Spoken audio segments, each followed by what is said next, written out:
तो है गाइस, गर्वित अग्रवाल और आज हम बात करने वाले हैं स्पॉट राउंड के बारे में या फिर C7 राउंड के बारे में। अब सबसे पहले हम बिल्कुल हल्का सा जानेंगे, बिल्कुल हल्का सा कि यार ये स्पॉट राउंड या C7 राउंड होता क्या है, क्योंकि मुझे पता है तुम लोगों को ऑलरेडी पता होगा इस बारे में कि स्पॉट राउंड वगैरह क्या होता है। काफ़ी वीडियो इसके ऊपर ऑलरेडी नेट पर अवेलेबल है, लेकिन अगर मैं सिंपल इसके बारे में बताऊँ तो स्पॉट राउंड वो राउंड होता है जिसके अंदर जब हमारी यूनिवर्सिटी के अंदर काउंसलिंग चल रही होती है तो काफ़ी सारी सीट्स इधर से उधर हो रही होती है। इधर से उधर होने का मतलब क्या है कि जैसे बच्चे अगर किसी सीट के ऊपर आते हैं एंड उसको कोई और काउंसलिंग है तो कोई और सीट मिलती है तो पिछली सीट छोड़ के किसी और जगह चला जाता है, तो ऐसे में वो सीट वैकेंट हो जाती है। तो इस सीट के लिए बाद में जब काउंसलिंग खत्म होती है तो एक अलग से काउंसलिंग बिठाई जाती है जिसके अंदर वो सब सीटों को एक तरीके से दूसरे लोगों को दिया जा रहा होता है। तो होता क्या है कि उस टाइम इतने सारे बच्चों को इन राउंड के बारे में नहीं पता होता है, इसलिए वो कहीं ना कहीं ये जो सीटें हैं यहाँ पे पहुँच नहीं पाते एंड फिर जो बहुत हाई रैंक वाले बच्चे हैं वो ये सीटें लेके जा रहे होते हैं। तो यही सेम चीज़ होती है C7 के अंदर, यही सेम चीज़ होती है स्पॉट राउंड के अंदर जो तुम्हारे JEC-TELY के अंदर होता है। एंड इसी के बारे में हम जानने वाले हैं। अगले बात करें इसके प्रोसेस के बारे में कि यार प्रोसेस क्या होने वाला है स्पॉट राउंड का या फिर C7 राउंड का।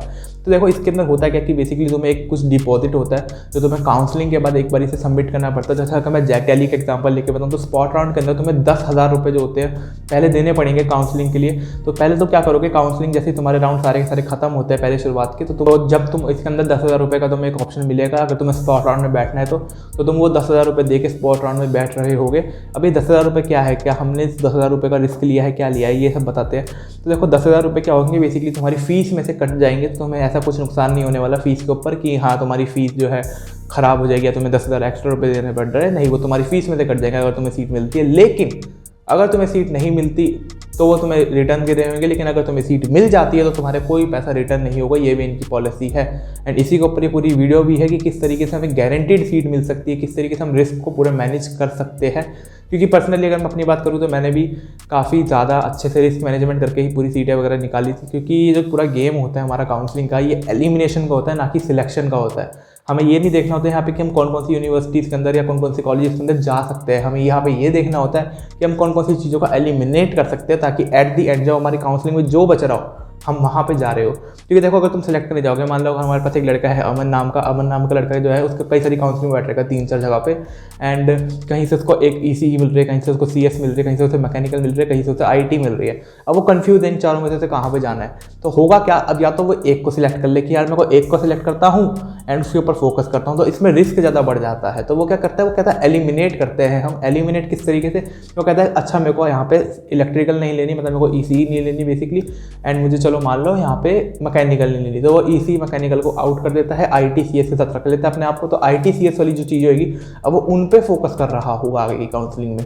तो अब वो इन दोनों चीज़ों को छोड़ देगा। अब IT CS लेकर आगे बढ़ रहा है, जब धीरे धीरे और अपग्रेडेशन होगी, क्या पता उसे यहाँ पे भी CS मिल रही हो, क्या पता उसे यहाँ पे और अच्छी CS AI वगैरह कुछ मिल रहा हो।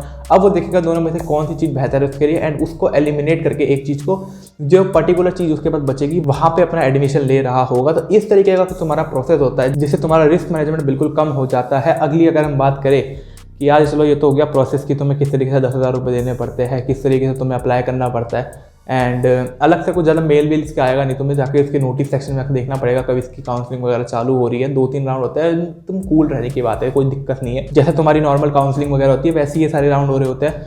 तो अगली हम बात करते हैं रिस्क मैनेजमेंट की। तो अब एक तो टेक्निक तो मैंने तुम्हें बता ही दिया अभी रिस्क मैनेजमेंट की कि किस तरीके से हमें एलिमिनेट करना होता है ना कि सिलेक्ट करना होता है। अब जो मेन पॉइंट आता है हमारा कि किस तरीके से हमें एलिमिनेशन करना है किसी चीज़ का।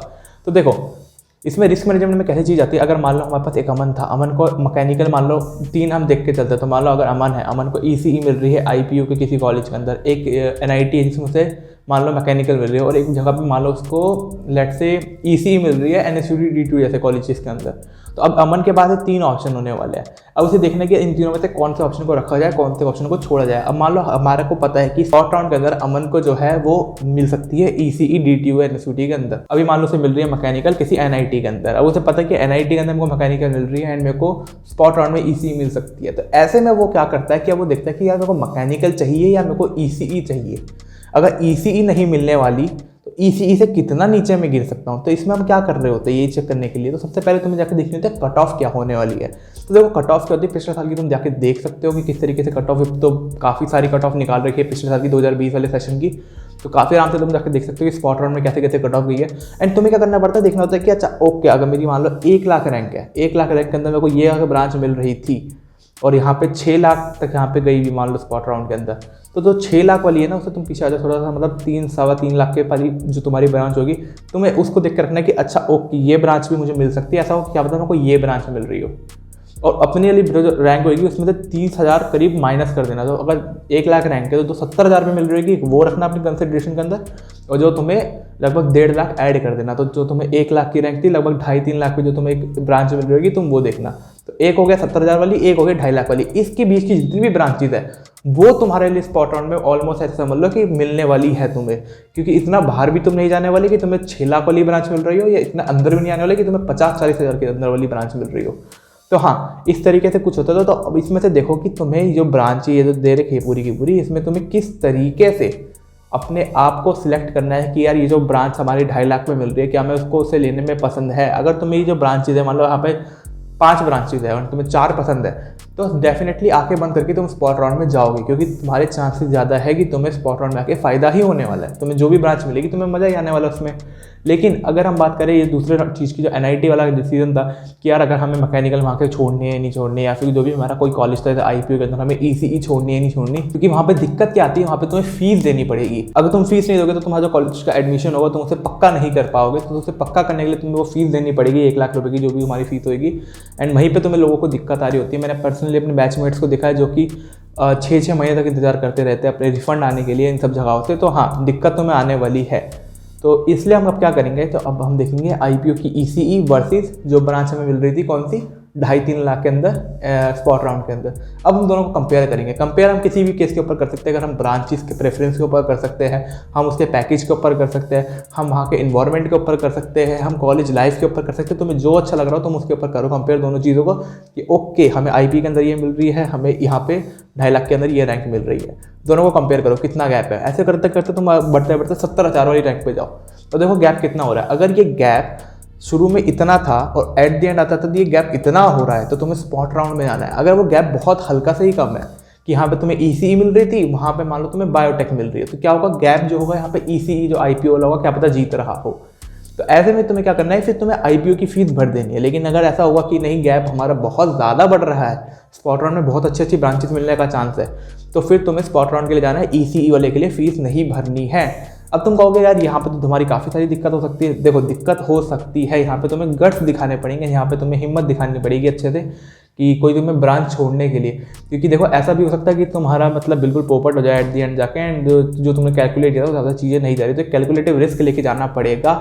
एंड पूरी कैलकुलेशन करना, 6-7 घंटे की कैलकुलेशन लगा के करना है कि मेरे को कौन सी ब्रांच एक्चुअल में मिलने वाली है। अगर मैं अपनी पर्सनल बात करूँ तो मुझे याद है जब मैंने स्पॉट राउंड से पहले बैठने से पहले मैंने जब देखा था, तो मैंने क्या किया था, एक पर्चे के ऊपर लिख दिया था कि मेरे को कौन सी ब्रांच मिल सकती है। एंड जब मेरी काउंसलिंग चालू हुई, तुम मानोगे नहीं, मेरे पास वही ब्रांच है आज। तो इतनी तगड़ी तुम्हें ऐसा फोकस रखना है, कितनी तगड़ी एक्यूरेसी होनी चाहिए। मैंने लगभग 8 घंटे कैलकुलेशन करी थी उस चीज़ के लिए, तो तुम्हें उतनी ही लंबी कैलकुलेशन करनी है, तब तुम्हें जाके पता चलेगा कि ओके हम कौन सी ब्रांच को छोड़ेंगे, कौन सी को रखेंगे। एंड अगेन मेरा भी तुम्हारी तरह सीन था, अलग अलग कॉलेज से हमको ऑलरेडी मिल रखे थे। मेरे को तो बल्कि बाहर अब्रॉड यूनिवर्सिटी से भी काफ़ी सारे मेरे पास पड़े हुए थे ऑफर लेटर वगैरह कंप्यूटर साइंस के अंदर, तो मेरे पास बहुत सारे ऑप्शन थे उस टाइम छोड़ने के लिए और सिलेक्ट करने के लिए। तब जाके मैंने ये चीज़ करी एंड काफ़ी बढ़िया चीज़ गई है। तो हाँ, इस तरीके से तुम अपना काम कर लोगे। एंड यही एक तरीका है जिससे तुम अपने बहुत सारे लाखों करोड़ों रुपए, करोड़ तो नहीं लाखों रुपए शायद तुम बचा रहे हो अपनी पूरी काउंसलिंग के अंदर। क्योंकि तुम्हारे जब ये चीज़ पता होगी ना, तो तुम्हारे को यार कोई नहीं रोक पा रहा होगा। अब तुम्हारी ये पता चल गया तुम्हें कौन सी ब्रांच कब सिलेक्ट करनी है, कौन सी ब्रांच कब छोड़नी है, ये तुम्हें पता चल चुका है। अब तुम्हें ये पता चल चुका है कि यार किस तरीके का प्रोसेस हो रहा होता है। तुम्हें ये पता चल चुका है कि यार हमें कौन सी ब्रांच को कब लेना है। अब हम बात करते हैं एक फाइनल टिप के बारे में, जो हमारी फाइनल टिप होने वाली है आज की वीडियो की। वो ये है कि यार पैनिक मत करना। जो CSAB राउंड होगा या फिर जो भी तुम्हारा जैक दिल्ली का जो स्पॉट राउंड होने वाला है, एक नॉर्मल राउंड ही होने वाला है। ऐसा नहीं है कि इसमें बहुत खतरनाक कुछ होने वाला है। एक नॉर्मल जैसे तुम्हारे काउंसलिंग का टाइम होता है वैसी काउंसलिंग की तरह वो निकल रहा होता है। बट तुम्हें दिमाग लगा के काम करना है। इसमें सबसे मेन चीज़ जो आती है वो ये होती है कि तुम्हें सारी ब्रांचेस फिल नहीं करनी। यहाँ पे अगर तुमने स्पॉट राउंड में सारी ब्रांचेस फिल कर दी और तुम्हें एक ऐसा कॉलेज अलॉट हो गया जिसमें तुम्हें जाना ही नहीं था, तो तुम्हें 10,000 रुपये तो तुम्हारे जाएंगे और तुम्हारा क्या पता एडमिशन भी चला जाए फिर वहाँ पे हाथ से। तो तुम्हें सिर्फ वो ब्रांचेस भरनी होती है जिसमें तुम्हें पता, जो मैंने अभी रेंज बताई ना, 70,000 से 2.5-3 लाख, 1 लाख रैंक है। तो अपनी रैंक में से 30,000 माइनस कर दो। अगर तुम्हारी रैंक लाखों में कुछ आ रही है, 30-40,000 माइनस कर दो। अगर तुम्हारी रैंक लेट्स से समथिंग 20,000 आ रही है, 10,000 आ रही है, तो उसमें तुम ऊपर 4-5,000 का मार्जिन ले लो माइनस करके, एंड ऊपर एक्सट्रीम करने के लिए लगभग 40-50,000 ले लो। तो ये एकदम परफेक्ट रहने वाला है तुम्हारे लिए। तो अपने हिसाब से कैलकुलेट कर लेना कि यार हम कितना प्लस कर सकते हैं, कितना माइनस कर सकते हैं। उस रेंज के अंदर ही तुम्हें चीज़ें भरनी है। ऐसा नहीं है कि यार तुम्हें पता है कि मान लो तुम्हारी 10,000 रैंक है, तुम्हें स्पॉट राउंड में CS मिलने वाली है, एंड तुमने वहाँ पे बायोटेक भर के आ गए एकदम एंड तक पूरा का पूरा। तो ऐसा भी हो सकता है तुम्हें बायोटेक अलॉट हो जाए, फिर तुम क्या करोगे? पहले राउंड के अंदर तुम्हें बायोटेक अलॉट होगी, तुम्हें वो फीस भरनी पड़ेगी। और क्या पता खुदा ना खास्ता तुम्हारे साथ ऐसा हो जाए कि गलती से तुम्हारी ब्रांच हो जाए फ्रीज, तब तुम क्या कर रहे होगे इस केस के अंदर, मुझे ये बताओ। तो इसलिए हमें सारी ब्रांचेस को फिल नहीं करना। हमें क्या करना है कि सिर्फ वो ब्रांचेस को रखना है उसके अंदर जो कि हमें चाहिए। तो ऐसे में हमारा अमन क्या कर रहा होगा, उसकी 10,000 रैंक है, तो वो क्या करेगा, सिर्फ वो ब्रांचेस को फिल करेगा जो उसे 40,000 या 50,000 तक पे मिल सकती है, जो कि इलेक्ट्रिकल वाली ब्रांचेस है, ताकि अगर कुछ गड़बड़ भी हो तब भी वो खराब जगह ना जा रहा हो। तो यही पूरी की पूरी हमने बात कर ली स्पॉट राउंड के रिस्क मैनेजमेंट के ऊपर। ये वीडियो तुम्हें कहीं और नहीं मिली होगी, मैं पक्का कह रहा हूँ इंटरनेट के ऊपर, क्योंकि जितने लोगों ने बात करी स्पॉट राउंड के ऊपर ये बात करी कि क्या होता है, कैसे होता है, काफ़ी अनप्रेडिक्टेबल होता है। अनप्रेडिक्टेबल इतना ज़्यादा नहीं होता है, थोड़ा बहुत अनप्रेडिक्टेबल है, लेकिन हाँ रिस्क मैनेजमेंट के ऊपर चीज़ें हैं, तुम्हारा हो जाएगा पूरा का पूरा अगर तुमने रिस्क को सही तरीके से मैनेज करोगे। एंड मैं कहूँगा कि देखो बहुत खतरनाक प्रोसेस नहीं, आसान सा प्रोसेस है। बस अपनी रैंक के ऊपर विश्वास रखना, अपने ऊपर विश्वास रखना। तुम्हारी खराब रैंक आई है, तुम्हारे साथ बहुत सारे लोगों की खराब रैंक आ रही है, अगर तुम्हारी अच्छी रैंक आ रही है तो बहुत लोगों की अच्छी रैंक आ रही है, सिंपल। तो इसी के साथ हम इस वीडियो को एंड करते हैं। पिछली जो मैंने एक वीडियो बनाई थी काउंसलिंग के ऊपर, अगर वो नहीं देखी जाके देख लो, यहाँ पे तुम्हें दिख रही है ये वीडियो। अगर तुमने हमारी जेई मोटिवेशन के ऊपर वीडियो नहीं देखी तो ये वीडियो तुम्हें यहाँ पे दिख रही है, देख लो। और अगर तुम्हें जानना है कि यार जेई छोड़ के हम और कौन से ऑप्शन के ऊपर जा सकते हैं एडवांस के बाद या फिर जेई के बाद, तो वो यहाँ पे तुम्हें दिख रही है, यहाँ पे जाके देख